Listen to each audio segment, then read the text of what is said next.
பேட்டியில் சொல்றாரு, மாணவர்கள் நாங்கள் போராடும். நீங்க எந்த கல்லூரி மாணவர்கள்? வேலை தேவைப்பட்டால் அரசியல் வரும். ஐயோ நாங்க அதுக்காக தான் காத்திருக்கோம் வாங்கிறோம். வாங்க, நாங்கெல்லாம் மாணவர், உனக்கு என்னங்க வேலை? ஒரு போராட்டத்தில் புரட்சியில் லஞ்சம் கொடுத்து செய்து கொண்ட ஒரு போராட்டக்காரன் நீங்க. ஒரு தொழில வியாபாரத்தில் பங்கு சேர்ந்துக்குவான், 1 கோடி தரையை நீங்க புரட்சியில போராட்டத்தில் 1 கோடி கொடுத்து போராட்டத்தில் சேர்ந்துக்கிட்ட ஒரு வீரனா நான் 1 கோடி கொடுக்குறேன். என்னையும் ஆட்டத்தை சேர்த்துக்கிறியாடே? என்ன சேர்த்துக்கிறியா? யார்கிட்ட கொடுத்திய? உங்கள் மனைவியின் நகை அடமான வச்சு பணத்தை யார்கிட்ட கொண்டாந்து கொடுத்திய? லாரன்ஸ் வந்து ஜல்லிக்கட்டுக்கு போயிட்டாருன்னா 1 கோடி ரூபாய் கொடுத்து லாரன்ஸ் வந்து ஜல்லிக்கட்டுல சேர்ந்த யாரா பாத்துருக்கீங்களா? அப்ப அங்க உட்காந்துருங்களா 1 கோடி ரூபாய் லஞ்சம் வாங்கி என்ன சேர்த்தாங்களா?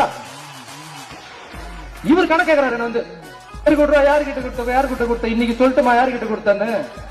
ஜல்லிக்கட்டுல சேலத்துல ஒரு பையன் ட்ரெயின் ஆக்சிடென்ட்ல இறந்து துடிக்க இறந்தான, மைக்கு முன்னாடி கத்தி பேசி சும்மா போய் வீட்டுல பார்த்து தூங்குனீங்கள, அந்த தாய்க்கு வீடு கட்டி கொடுத்துருக்கேன், அந்த தங்கச்சிக்கு படிப்பு ஏற்படுத்தி கொடுத்துருக்கேன். அங்க போய் கேளுங்க என் பணம் என்ன செலவாச்சுன்னு நான் சொல்றேன்.